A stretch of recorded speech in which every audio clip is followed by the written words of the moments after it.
over 25,000 different products can be produced from the hemp plant.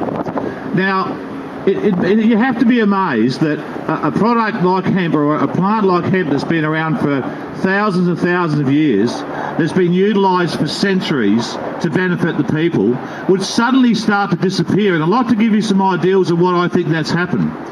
See, in the world, or in Australia and in the US, we're considered a democracy. What that's meant to mean, the word democracy itself means that the people rule. In other words, we decide our destiny.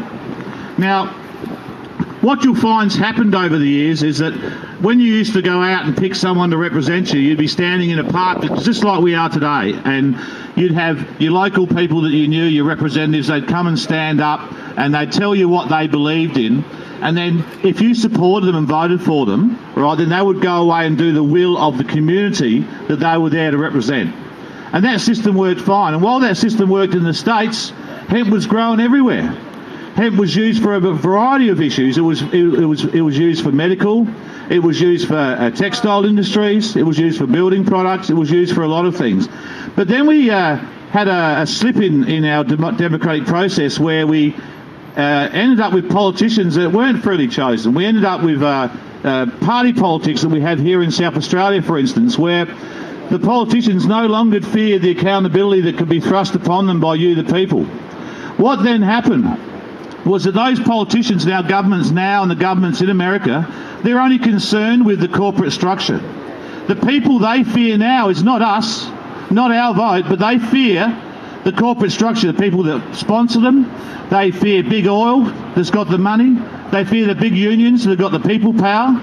So what started happening was that they started to pander to that corporate world. They started not be concerned about what's best for the people, but they were more worried about the financial interests of those that actually financed their political parties.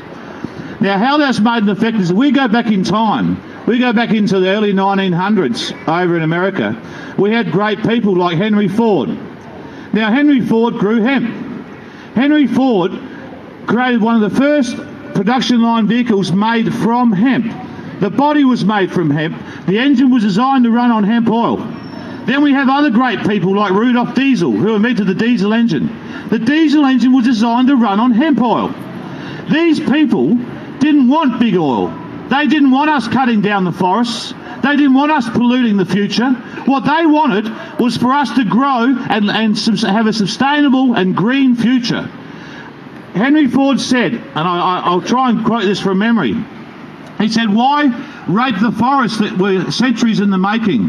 Why rape the oil that was ages in the making when we can grow what we need in the crops?" Now,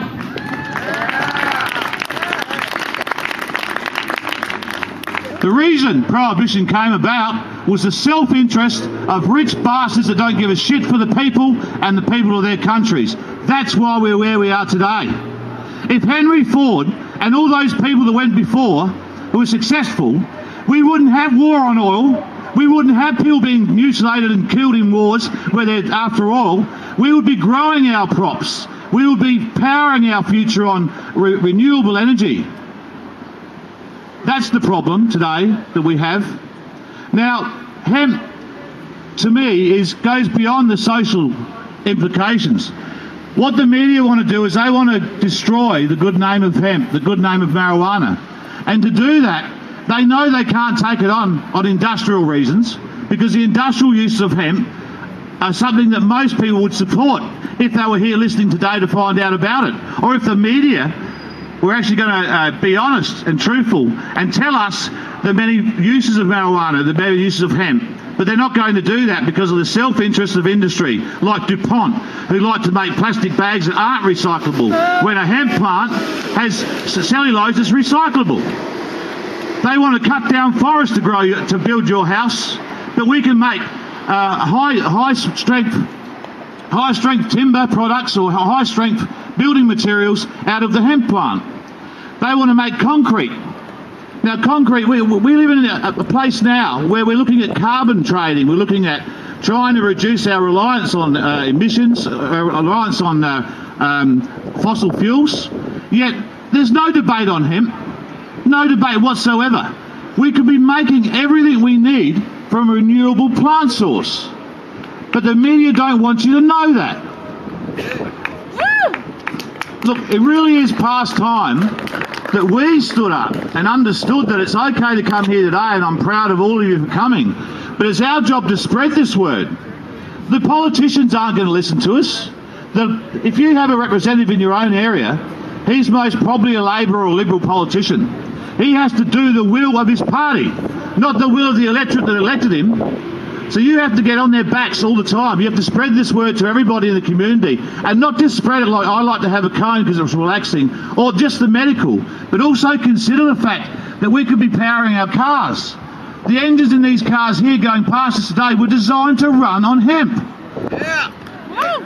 And we're not even looking at it. So I say, great to see you all here today.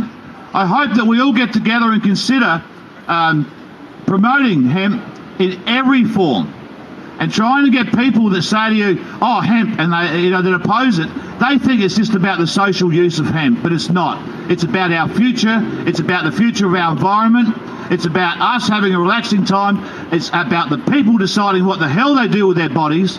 It's about us as a democracy deciding who runs our future and who represents us. And when those people say they're going to represent you and they don't, then we need to be able to sack them. So up with democracy and up with the truth for hemp. Thank you.